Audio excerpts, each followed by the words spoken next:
और एक कार्य और है जो विशेषकर है कि जो अनऑथराइज कॉलोनी में आज तक हम अपना फंड नहीं लगा पाते हैं। हम सरकार से आग्रह करेंगे इस बात के लिए कि काउंसलर का पैसा भी हमसे MCD में लगे ताकि पुलिया, कुछ गलियां, नालियां और उनका निर्माण हम कर सकें। ठीक है, ऐसे तो खड़ा हो जाएगा सब, कुछ नहीं होगा। ये लो जी, तो थोड़ा पीछे करो, ऐसे हो जाएगा। ऊपर करो, ऊपर हो। डॉक्टर साहब क्या कहेंगे, पर्चा भर के आए, नामांकन करके आए, क्या? जी, मैं पर्चा भर के आया हूँ वार्ड नंबर 248 से, करावल नगर से। और मैं यही कहना चाहूँगा क्षेत्र की जनता से कि हम लोग अपने क्षेत्रीय काम पर ध्यान दें। हम इस पर ध्यान ना दें कि कौन पार्टी किससे कौन कैंडिडेट आ रहा है। हम ये देखें कि हमारे क्षेत्र की जो समस्या है उनको कितने ही वर्षों से जो जीते हुए कैंडिडेट हैं उन्होंने आज तक कभी पूरा नहीं किया। अगर मुझे अवसर मिलता है और क्षेत्र की जनता मुझे स्वीकार करती है तो मैं विश्वास दिलाता हूँ कि जितने भी रुके हुए काम हैं, चाहे वो एजुकेशन से रिलेटेड हो, चाहे स्वास्थ्य से रिलेटेड हो, चाहे वो साफ सफाई से रिलेटेड हो, मैं उनको पूरा करके दिखाऊंगा। मुद्दे क्या होंगे सर आपके? सर, मेरे मुद्दे हैं, सबसे पहले मैं ये बताना चाहूँगा आपको कि हमारे क्षेत्र के अंदर सबसे बड़ा MCD में भ्रष्टाचार है। सफाई कर्मचारी बिल्कुल काम नहीं कर पा रहे हैं ठीक से। मैं उस सफाई पर पूरा ध्यान दूंगा। एजुकेशन के मामले में मैं आपको बता दूं कि कितने ही वर्षों से हमारा करावल नगर एजुकेशन के मामले में बिल्कुल ठप पड़ा है। वहाँ पर किसी भी तरह से लड़कियों के लिए कोई इंस्टीट्यूट वगैरह नहीं है। MCD स्कूल की बहुत बुरी स्थिति है, मैं उसको सुधारने की पूर्ण कोशिश करूँगा। बिजली पानी फ्री दे रहे हैं तो उस दायरे में आप अपने आप को कहाँ देख रहे हैं? आप बिल्कुल बहुत अच्छी बात कह रहे हैं। बिजली फ्री नहीं दे रहे हैं सर। हमारी सड़कों का हमारी नालियों का जो पैसा है उसको उठाकर उन्होंने वहाँ पर दे रखा है और करोड़ों की संख्या में है, करोड़ों की, हजारों करोड़ों की संख्या में जो हमारा नाली का, हमारा जो सड़कों का जो पैसा है वो बिजली कंपनियों को दे दिया है।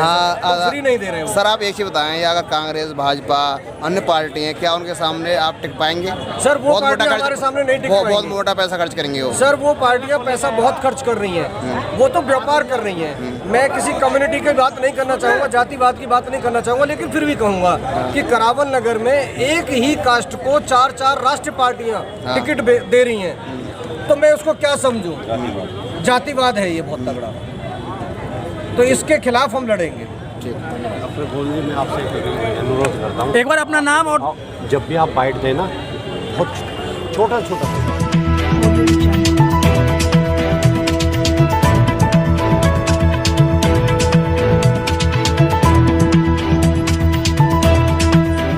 पर जो भी वक्ता ने कहा वो उसकी अपनी राय है जिसकी पुष्टि नेशन न्यूज इंडिया नहीं करता। धन्यवाद। काम ऐसे गिना दो। काम मैं गिना रहा हूँ, 370 हटाइए।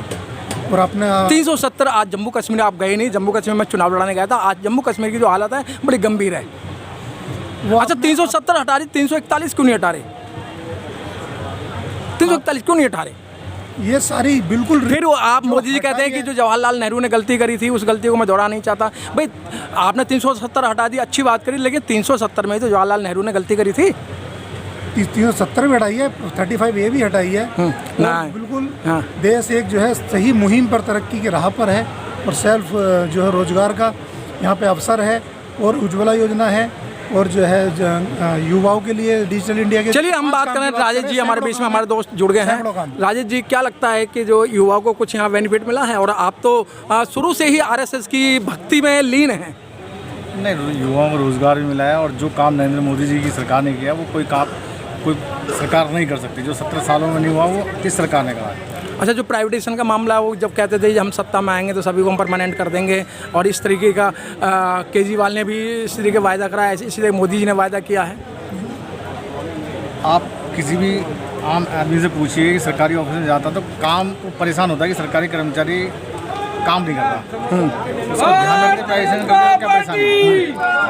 राजेश जी, जिस तरीके से आपने बताया, दूसरी पॉलिसी जो डायरेक्ट बेनिफिट करती हैं, मोदी जी हमेशा केजरीवाल सरकार को कहती रहती है कि उसको लागू करो और ज़्यादा से ज़्यादा पब्लिक का फ़ायदा करो। अब ये जो नूरा कुश्ती की बात है, कुश्ती तो बराबर के पहलवानों में होती है, तो मैं मानता हूँ कि रिंग का मास्टर श्री नरेंद्र मोदी जी हैं, तो इसलिए कुश्ती का तो सवाल ही नहीं। लेकिन वकील जब देखा गया है कि अगर हम मोदी जी की बात करें या केजरीवाल जी की बात करें, ये तो दोनों एक ही थाली के चट्टे वट्टे माने जा रहे हैं। देखो, ये जो राजनीतिक काम है, सामाजिक काम है, इसको लोग अपने अपने अल्फाजों में बयां करते हैं, अपने अपने शब्दों में पिरोते हैं कि एक थाली के चट्टे बट्टे हैं। हालांकि मैं आपको बता दूं, मोदी जी पे आज तक कोई भी करप्शन का दाग नहीं है, और लेकिन क्योंकि लोगों की फितरत है बदनाम करना, जो सही रास्ते पर चलता, सही कार्य नीतियों को लाता है, देश को राष्ट्र का नाम करता, राष्ट्रपति जगाता है, दुनिया में जो नाम करता है, लोगों को उसको परेशान करने की आदत है। मैं लोगों से कहना चाहता हूं कि कम से कम सच को सच और झूठ को झूठ कहे। अच्छा, ये झूठ और सच की बात करें, अभी जो मोदी जी कहा करते थे हम 2 करोड़ नौकरियां देंगे, 15 लाख रुपए देंगे, लेकिन इनमें से एक भी वायदा उन्होंने पूरा नहीं करा है। मोदी जी ने जो डिजिटल इंडिया फैलाकर कितना काम किया है और किस तरह से वो रोजगार को। अनिल जी, आप जैसे युवा लोग जब नौकरी मांगते हैं तो मोदी जी का बयान आता है कि भी एक पकौड़े तलना भी व्यापार है और पंचर लगाना भी व्यापार है, और आप कह रहे हैं कि डिजिटल इंडिया, युवाओं को नौकरी चाहिए। सर, आप वकील हैं। पत्रकार साहब, ये गलत तरह से मॉडिफाई किया गया है कि किस तरह से बात को कहा गया है।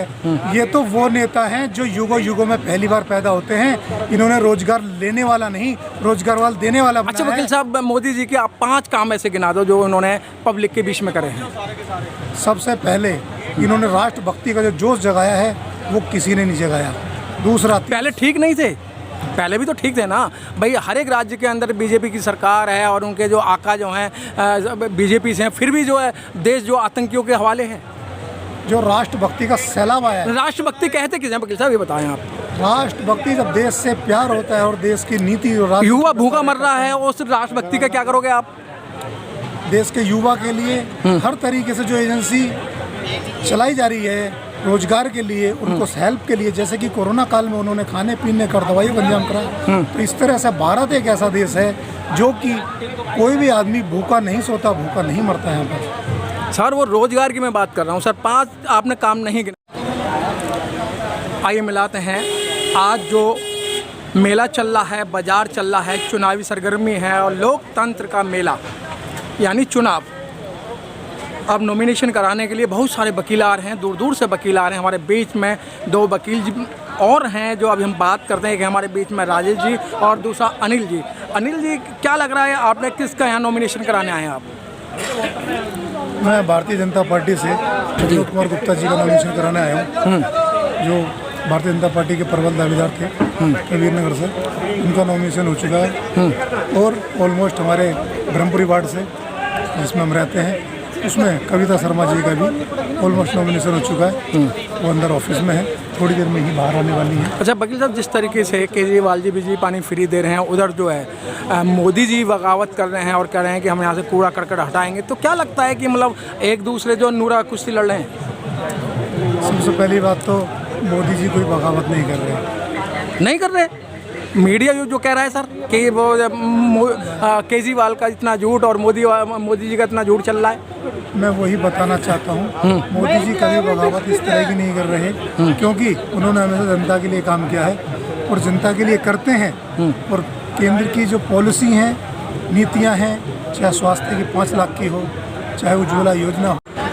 सर, समाज को सिर्फ दारू चाहिए, साड़ी चाहिए और 300 रुपए की झाड़ी चाहिए। समाज को सब पता है, दारू चला, शिक्षा चली गई, महिलाएं जी, लोग जागरूक हो रहे हैं। तो अब साड़ी और वो दारू में नहीं बिकेंगे? बिल्कुल नहीं बिकेंगे। कांशीराम साहब कहा करते थे कि भाई इनको छोड़ दो आप। कांशीराम साहब ने बिकने वाला समाज बनाया था, ना बिकने वाला समाज बनाया था। हाँ, तो कैसा लगता है कि आप कांशीराम साहब की बात करेंगे?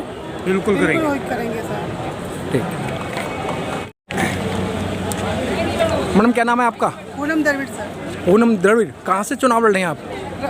Ramnagar east, ward number 222। तो क्या उद्देश्य लेके आई हैं? अपने समाज को आगे बढ़ाना है। हाँ, लेकिन यहाँ तो केजरीवाल बिजली पानी फ्री दे रहे हैं, तो आप उनके बीच में कैसे जाओगे वोट मांगने? हमने यही बताएंगे, उन्हें सच्चाई बताएंगे, ये सब झूठ है, ये कुछ नहीं है, ये धोखाधड़ी है। हाँ, टिकट बेच रहे हैं वो 50-50 लाख में, 67 लाख में। जो उनके कार्यकर्ता हैं उनको टिकट नहीं दे रहे हैं, अदर जो आ रहे हैं पार्टी से उनको टिकट दे रहे हैं। मैडम ये तो आरोप हर एक कोई लगाता है, जब टिकट नहीं मिलता तो आरोप लगते हैं, लेकिन आप जब वोट मांगने जाएंगे तो क्या आप कैसे वोट मांगेंगे? हम अपने समाज को ही जागरूक करेंगे, अपने समाज से कहेंगे। आपको बहन जी ने आशीर्वाद दिया है, बहुजन समाज पार्टी ने, जिस तरीके से बहन जी ने उत्तर प्रदेश के अंदर काम किए थे, क्या उनको आप क्षेत्र में गिनाएंगे? बिल्कुल सर। जी मैडम। हाँ जी सर। केजरीवाल जी बिजली पानी फ्री की बात कर रहे हैं और पहले 70 वायदे किए थे, उसके बाद में 10 वायदे और कर दिए हैं कि हम क्षेत्र से गंदगी हटा देंगे। अभी तक उन्होंने कोई वादा पूरा नहीं किया है। आप मोहल्ला क्लिनिक देख लो, SC/ST के 50 करोड़ रुपए खा गए हैं। 50,000 करोड़ रुपया। Yes sir. हाँ, उन्होंने कोई भी ऐसा कोई वादा नहीं किया, कोई भी वादा नहीं निभाया है। कोई भी वादा नहीं निभाया है। पूरी पार्टी करप्शन है, करप्शन है इस पार्टी में। क्या करप्शन नजर आ रहा है आपको? जो वादे करते वो करते नहीं हैं पूरे, और जो SC/ST के जितने भी वो आते हैं पैसे, वो सब केजरीवाल खा जाता है। तो क्या लगता है कि जब आप वोट मांगेंगे कि क्या होगा, आप वोट कैसे मांगेंगे? फ्री में पानी की लोगों को यही बताएंगे कि केजरीवाल क्या कर रहा है, आपको धोखा दे रहा है। गंदा पानी आ रहा है, झूठे वादे, झूठा एक नंबर का। सर आपको नॉमिनेशन कराया, क्या नाम है आपका? मेरा नाम राजेश कुमार है। राजेश कुमार जी, क्या लगता है कि जैसे कि वार्ड से अभी नॉमिनेशन करके आई हैं, तो आप वहीं वार्ड में रहते हैं, तो वोट कैसे मांगेंगे? वोट तो जनता को बताएंगे और जनता भी भली भांति जानती है, लेकिन ये नहीं कि क्या नाम है, अब जनता को कुछ दिखाई नहीं दे रहा। ये तो जो आम पार्टी जितने जोर करती है, जो दिखाती है, वो जुमलों को जो दे रही है, वो लोग सब पहचान चुके हैं। सर वो हाथी हैं, बहुत सारा पैसा है उनके पास में, तो उनके बीच में कैसे आप टिक पाओगे? बिल्कुल ठीक है, हम अपने समाज को जागरूक करेंगे। Press the bell icon on the YouTube app and never miss another update.